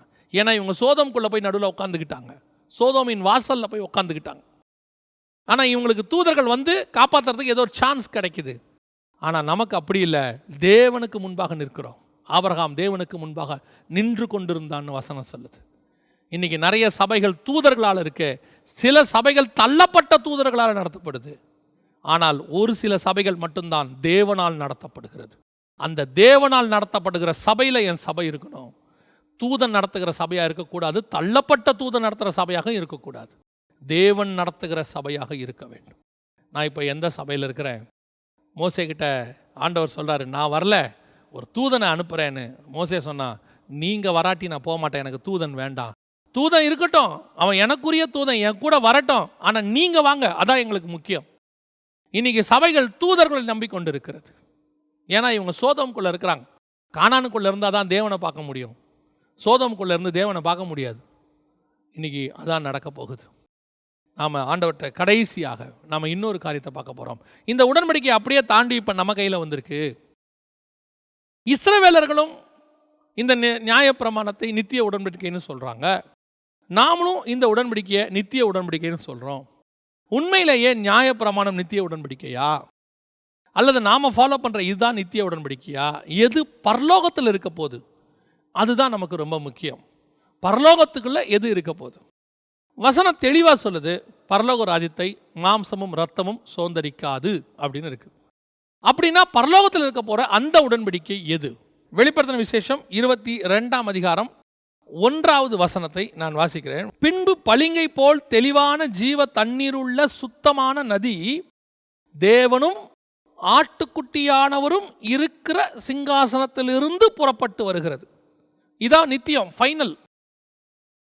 ஆனால் ஃபைனலாக புதிய எருசலேமிலிருந்து பார்க்கும்போது சிங்காசனத்தில் 2 காரியம் இருக்கிறது.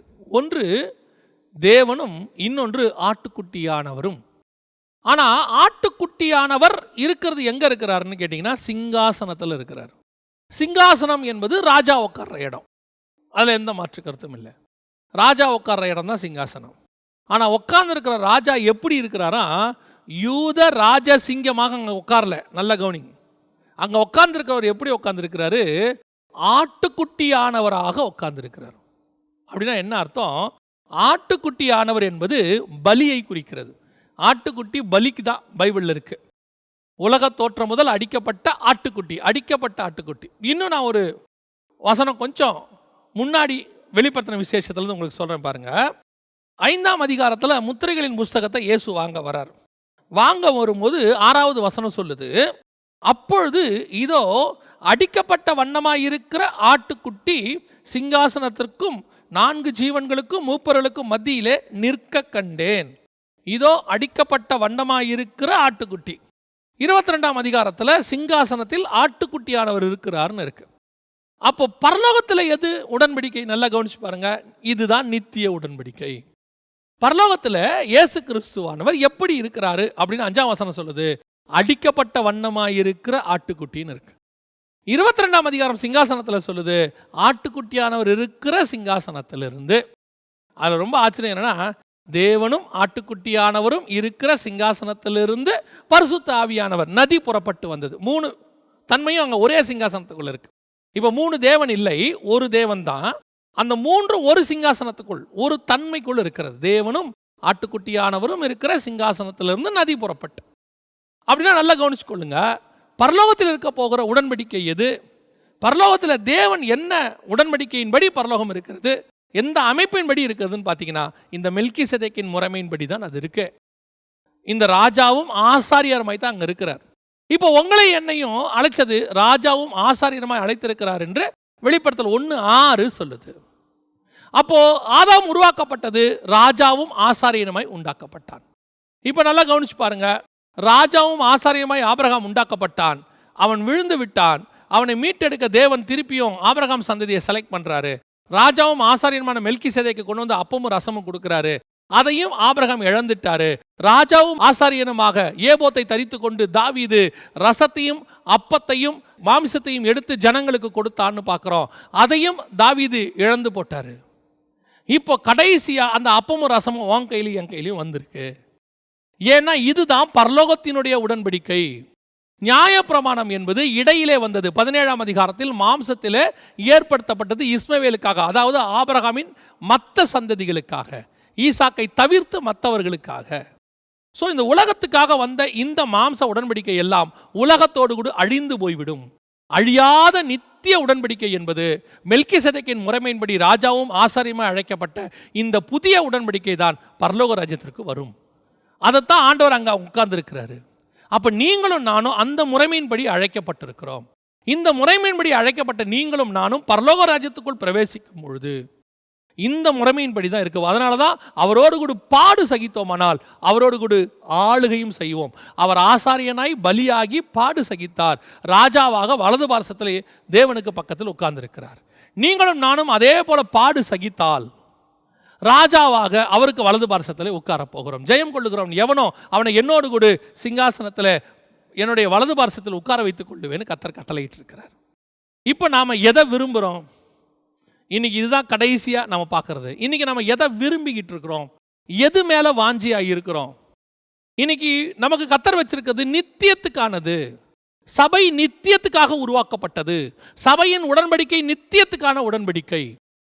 இங்கே இருக்கிற எதுவும் சபைக்கான உடன்படிக்கை கிடையாது. இங்கே இருக்கிற எதனோடு கூட நீங்கள் உடன்படிக்கை பண்ணக்கூடாது. நாம் ஒரு உதாரணத்துக்கு நான் உங்களுக்கு சொல்கிறேன். நீங்கள் வந்து ஒரு ஒரு கையெழுத்து போட்டு ஒன்று வாங்குறீங்க, ஒரு உடன்படிக்கை பண்ணுறீங்க. அந்த அந்த பொருளை வாங்கிறதுக்கு ஒரு உடன்படிக்கை சைன் பண்ணுறீங்க. என்ன சைன் பண்ணுறீங்க? நான் 60 மாதம் கட்டுவேன் அப்படின்னு சைன் பண்ணுறீங்க.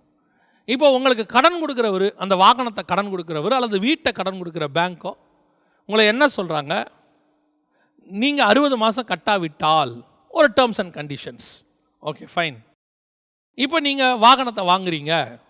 நீங்கள் அந்த 60 மாதம், 40 மாதம், 24 மாதம்னு கையெழுத்து போடும் போதே நீங்கள் என்ன சொல்லி வாங்குறீங்க? கர்த்தருக்கு சித்தமானால், வருகை தாமதிக்குமானால் நான் 24 மாதம் கட்டுவேன்னு சொல்கிறீங்களா? ஏன்னா பைபிள் அப்படி சொல்லுது. நாளை தினத்தில் நீ சந்திக்கிறதா இருந்தாலும் கர்த்தருக்கு சித்தமானால்னு சொல்லிட்டு சொல்லுங்கன்னு இருக்கு. பட் நம்ம அதெல்லாம் காத்துல விட்டுட்டோன்னு வச்சுக்கோங்களேன்.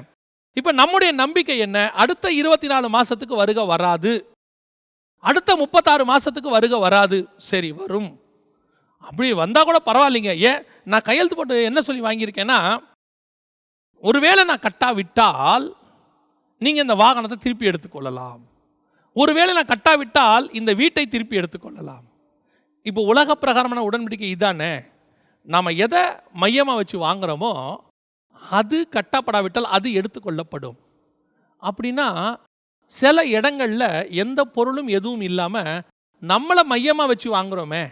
நான் கட்டுவேன், ஒரு கையெழுத்து, ஒரு சாட்சி கையெழுத்து, அங்கே எந்த பொருளுமே கிடையாது, நடுவில் மாற்று பொருளே கிடையாது. நான் கட்டுவேன். என்னை நம்பி நீங்கள் வாங்குறீங்க. என்ன சொல்கிறீங்க? 5 வருஷத்தில் தந்துடுறேன், 3 வருஷத்தில் தந்துடுறேன். என்ன அடிப்படையில் அதை கொடுக்குறீங்க? அந்த 3 வருஷமும் கர்த்தருடைய வருகை வராதுங்கிற நம்பிக்கையில் கொடுக்குறீங்களா? சரி, ஒருவேளை கர்த்தருடைய வருகை வருகிறது என்று வைத்துக்கொள்வோம். நீங்கள் எப்படி வருகையில் போவீர்கள்? நீங்கள் இப்பொழுது பூமியோட உடன்படிக்கையில் பண்ணியிருக்கிறீங்க, கையெழுத்தில் போட்டிருக்கிறீங்க. கையெழுத்து ரொம்ப முக்கியம். ஏன்னா கர்த்தர் நம்முடைய கையெழுத்தை ரொம்ப முக்கியமாக கருதுகிறார். அவர் நியாயப்பிரமாணத்தில் ஒரு கையெழுத்தை போட்டார், அதை உடைச்சிட்டார், அந்த குலைத்து போட்டு விட்டார். இப்போ புது கையெழுத்து போட்டிருக்கிறார். இப்போ நானும் என்ன பண்ணியிருக்கிறேன்? அதை மீறி நன்மை தீமை அறியத்தக்க கனி பக்கத்தில் இருக்கு, இதை சாப்பிட்றதுக்கு இப்போ பிசாசு என்ன பண்ணியிருக்கிறான்? ஒரு கையெழுத்து போடு. என்ன கையெழுத்து போடு? 36 மாதத்துக்கு நான் கட்டுவேன் கையெழுத்து போடு, 22 மாதத்துக்கு நான் கட்டுவேன் கையெழுத்து போடு. இப்போ இது போதும்போது என்ன ஆகுறது தெரியுமா? அந்த 24 மாதமும் நீங்கள் போக முடியாது. மேபி நீங்கள் சொல்லுவீங்க, நான் வாகனத்தை தான் சொல்கிறேன், வாகனம் தான் அவங்க எடுத்துகிட்டு போட்டோம், ரைட், போகட்டும், பரவாயில்ல. நீங்கள் அது கூட எக்ஸ்கியூஸ் சொல்லிடலாம். நீங்கள் எதையுமே இல்லாமல் உங்களை வச்சு வாங்குறீங்களே, அதுக்கு என்ன சொல்ல போகிறீங்க? அதுக்கு என்ன பண்ண போகிறீங்க? இன்றைக்கி நாம் உலகத்தினுடைய சட்டத்திட்டங்கள், அதிகாரங்கள், துரைத்தனங்கள் கீழ்ப்படியணும். ஆனால் இது அது மாதிரி கிடையாது. இது நன்மை தீமை அறியத்தக்க கனி மாதிரி.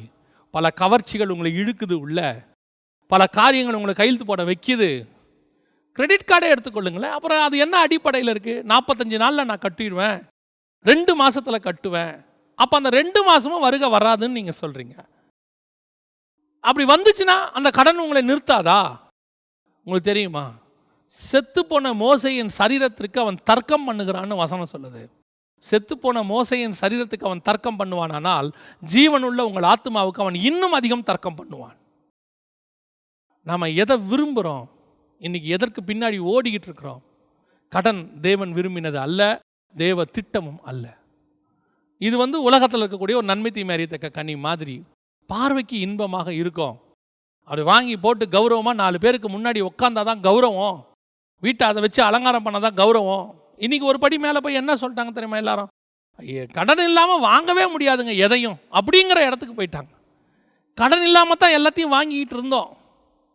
ஏதோ கடைசி ஒரு 50-100 வருஷம்தான் இந்த கடன் எல்லாம், பேங்கிங் சிஸ்டம் எல்லாம் இப்போ தான் 90s 20வது நூற்றாண்டில் தான் ஆரம்பிச்சிச்சு. இந்த நன்மை தீமை அறியத்தக்க கனி இன்றைக்கி எல்லாரையும் பிடிச்சிக்கிட்டு இருக்குது. ரொம்ப கேர்ஃபுல்லாக இருந்து கொள்ளுங்க. அபாத்திரமாய் போஜனமானம் பண்ணிவிட்டு இதையும் பண்ணிவிட்டு அதையும் பண்ணிடுறீங்க. சர்ச்சுக்கு வரும்போது அப்பமும் ரசமும் எடுத்துடுறீங்க. இது நித்திய ஜீவன். அங்கே போய் என்ன பண்ணிடுறீங்க? நன்மை தீமை அறியத்தக்க கனியும் பூசிடுறீங்க. அது நித்திய மரணம். 2ஐயும் பூசிக்க முடியாது. அது அபாத்திரமாய் போஜனம் பண்ணும். இன்றைக்கி உலகம் நம்ம இழுத்து கொண்டு இருக்கிறது. நித்திய உடன்படிக்கை பரலோகத்தில் இருக்குது. இயேசு சொல்கிறாரு, உலகத்தின் அதிபதியானவன் என்னிடத்திலே வருகிறான், அவனுக்கு என்னிடத்தில் ஒன்றுமில்லை. அந்த கான்ஃபிடென்ட் இருந்தால் மட்டும்தான் நீங்கள் பரலோகத்துக்கு போக முடியும். நான் நித்திய ஜீவனை சுதந்திரிக்க போகிறவன், இந்த உலகத்தில் எதுவும் என்னை இழுத்து வைக்காது. உள்ளேயும் வெளியும் நான் சொல்கிறேன். இப்போ நான் சொன்னதெல்லாம் வெளியே, உள்ளேயும் இருக்கு, உள்ளுக்குள்ளேயும் இழுத்து வைக்கிற விஷயங்கள் நிறையா இருக்குது. இதெல்லாம் உங்களை இழுத்து என்ன செய்யுது, கடைசியில் சிங்காசனத்தில் போய் உட்காரணுன்னா அது ஆட்டுக்குட்டியானவராக இருக்கணும். ஆனால் உட்காந்துருக்குது சிங்காசனம். அப்போ அந்த மெல்கிசேதேக்கின் முறைமையின்படி இருக்கிறவன் தான் அங்கே போவான். அப்போ ஆண்டவர் நம்மளை அதுக்கு தான் கொண்டாந்துருக்கிறார். இன்றைக்கி நம்ம எந்த அடிப்படையில் இருக்கிறோம், அதை நம்ம வாஞ்சிக்கிறோமா, அதுக்கு பின்னாடி நம்ம போகிறோமா, அதை நம்ம சுதந்திரிக்கிறதுக்கு ஆயத்தமாக இருக்கிறோமான்னு மட்டும் கொஞ்சம் உங்களை ஆராய்ந்து பாருங்கள்.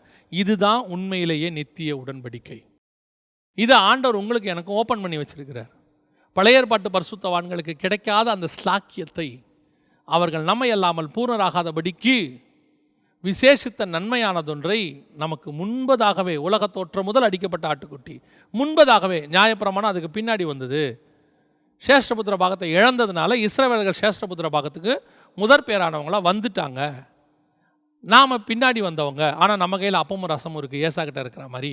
இதை மட்டும் நீங்கள் கரெக்டாக புசிச்சிட்டிங்கன்னா, இந்த உடன்படிக்கையில் நீங்கள் ராஜாவும் ஆசாரியனுமா கரெக்டாக இருந்துட்டிங்கன்னா, இங்கே ஆசாரியனாக இருந்தீங்கன்னா கர்த்தர் உங்களை ராஜாவாங்க வைப்பார். நிறைய பேர் இங்கே ராஜாவாக இருக்கணும்னு விரும்புகிறாங்க.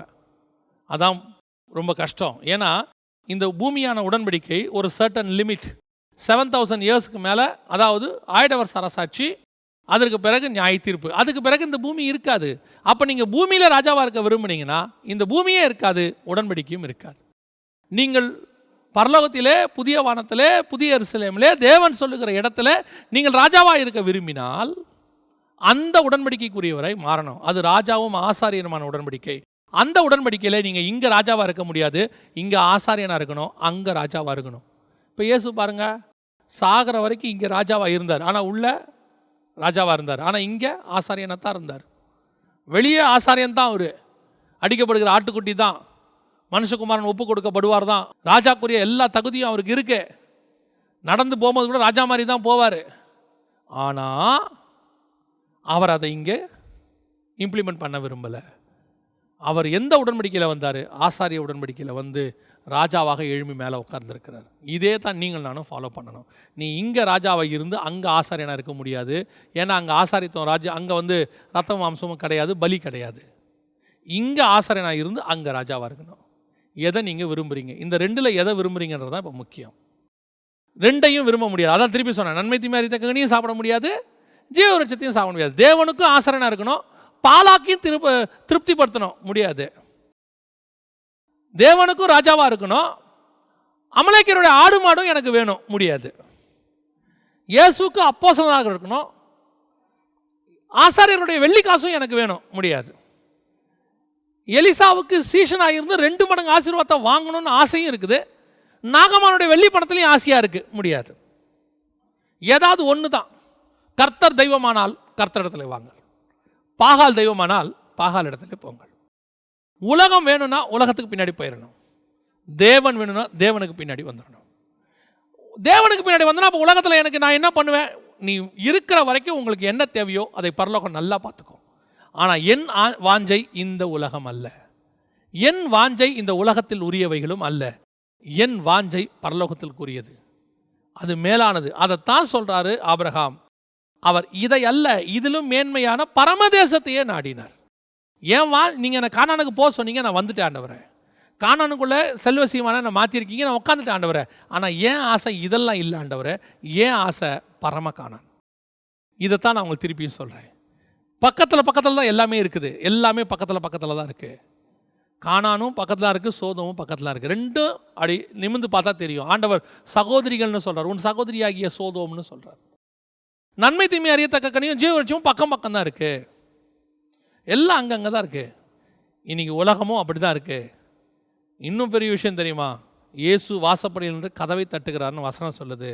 அதே வேளையில் பாவம் உன் வீட்டு வாசப்படியில் படுத்திருக்கும்னு கர்த்தர் காயின்ட்ட சொல்கிறார். பரிசுத்தமும் வாசலை நிற்கிது, பாவமும் நிற்கிது, ஜீவனும் நிற்கிது, மரணமும் நிற்கிது, பரலோகமும் நிற்கிது, நரகமும் நிற்கிது. எதுக்கு இடம் கொடுக்க போகிறீங்கன்றது தான் கேள்வி. ரெண்டுத்துக்கும் முடியாது. ஒன்று இது இல்லை அது. டிசிஷன் எடுக்க வேண்டிய இடத்துக்கு நாம் வந்துட்டோம். ஒன்று எல்லாத்தையும் விட்டுட்டு சிலுவை எடுத்துகிட்டு அவர் பின்னாடி வந்துடணும், இல்லை அவர் துக்கத்தோடு கூட அவரை விட்டுட்டு போயிடணும். ஆண்டவரே இது எல்லாத்தையும் எடுத்துக்கிறேன், தூக்கிட்டு எல்லாத்தையும் உங்கள் பின்னாடியே வரேன், நம்ம யூஸ்ஃபுல்லாக இருக்கோம், இல்லை பண்ணி அப்படி போயிரு, அப்படி தூக்கி ஓரமாக வச்சிரு. நான் சொல்கிறபடி கேட்டு என் வார்த்தைகள்படி செய்து கண்மலையின் மேல் கட்டப்படுகிறவனுக்கு ஒப்பாக்குவேன்னு கர்த்தர் சொன்னார். அதுதான் ரொம்ப முக்கியம். இன்றைக்கி ஆராய்ந்து பாருங்கள், எந்த இடத்துல நீங்கள் ரெண்டையும் மிக்ஸ் பண்ணியிருக்கிறீங்கன்னு பாருங்கள். எந்த இடத்துல உலகத்தையும் ஆவிக்குரியதை மிக்ஸ் பண்ணிட்டீங்கன்னு பாருங்கள். கர்த்தருக்கு பிரியம் இல்லாமல் நிறைய நேரத்தில் உலகத்தையும் ஆவிக்குரியதும் உலகத்துக்குள்ளே குடும்பத்துக்குள்ளே கொண்டாந்துருவாங்க. இன்றைக்கி நிறைய பேர் நிறைய இடத்துல ஊழியத்தில் கூட பாருங்கள், சில நேரங்களில் கர்த்தருக்கு பிரியம் இல்லாத உலகத்தை ஆளை உள்ளே கொண்டாந்துருவாங்க. அவர் டேலண்டடு, அவர் படித்தவர். நான் சொல்கிறேன், படித்தவர் டேலண்டடு எல்லாம் கொஞ்சம் அப்படி ஓரமாக இருக்கட்டும், கர்த்தருக்கு பிரியமானவரான்னு பார்க்கணும், அவ்வளோதான். கர்த்தருக்கு பிரியமாக இருந்தால் கர்த்தர் கொண்டு கூட சேர்த்துருவார்.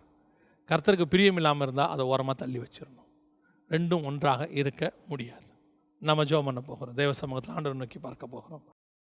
எங்கள் சர்வ வல்லமையுள்ள தகப்பனே, இந்த அருமையான நேரத்திற்காக உமக்கு ஸ்தோத்திரம். மகிமையுள்ள கரத்தில் தாழ்த்துகிறோம். எங்களை எவ்வளவு அதிகமாய் நேசிக்கிறீர் ஆண்டவரே. நித்திய உடன்படிக்கை எங்களோட பண்ணியிருக்கிறீங்க. ஆபிரகாமுக்கு பிறகு ஆண்டவரே, தாவீதுக்கு பிறகு இயேசு கிறிஸ்துவின் வழியாய் நீங்கள் எங்கள் கூட தான்ப்பா பண்ணியிருக்கிறீங்க. அவர்கள் அதை அபாத்திரமாய் போஜனமான பண்ணி ஒரு சிலர் இழந்தது போல நாங்கள் இழந்துடவே கூடாது ஆண்டவரே. நாங்கள் அந்த மேன்மையை இழந்துடக்கூடாது ஆண்டவரே. ஆகாரினாலே அந்த மாம்ச உடன்படிக்கை வந்து ஆவிக்குரிய உடன்படிக்கை போயிருச்சு. தாவீதின் வாழ்க்கையில் ஏற்பட்ட சில மாற்றங்களினால நித்திய உடன்படிக்கை போய் மாம்ச உடன்படிக்கை வந்துருச்சு. அதே போல் ஆண்டவரே, நாங்களும் எங்கள் வாழ்க்கையில் எந்த இடத்திலும் எங்களோடு கூட நீ பண்ணியிருக்கிற இந்த நித்திய உடன்படிக்கையை உலகத்தில் இருக்கிற சில ஆகாருக்காக, சில ஆசீர்வாதங்களுக்காக, சில இன்பங்களுக்காக, சில பாவங்களுக்காக, சில இச்சைகளுக்காக, சில பொருட்களுக்காக, சில மேன்மைகளுக்காக, புகழுக்காக, பதவிக்காக, ஆஃபீஸ் உயர்வுக்காக நாங்கள் இந்த மேன்மையை விட்டு விடாதபடி என்ன விலை கொடுத்தாவது இந்த உடன்படிக்கையை முடிவு பரியந்த நாங்கள் பாதுகாத்துக் கொள்ள கிருபை பாராட்டுங்க. பரலோக ராஜ்யத் எல்லாவற்றையும் வித்து முத்தை வாங்கின வியாபாரிக்கு ஒப்பாக இருக்கிறது. நாங்கள் அப்படிப்பட்ட ஒரு வியாபாரிகளாக இருக்க எங்களுக்கு கிருபை பாராட்டும். ஆசீர்வதியும். இந்த வேத வாக்கியம் ஒவ்வொருத்தருக்குள்ளும் பேசட்டும். எங்கள் ஆண்டவர் இயேசுவின் நாமத்தில் பிதாவே, ஆமென்.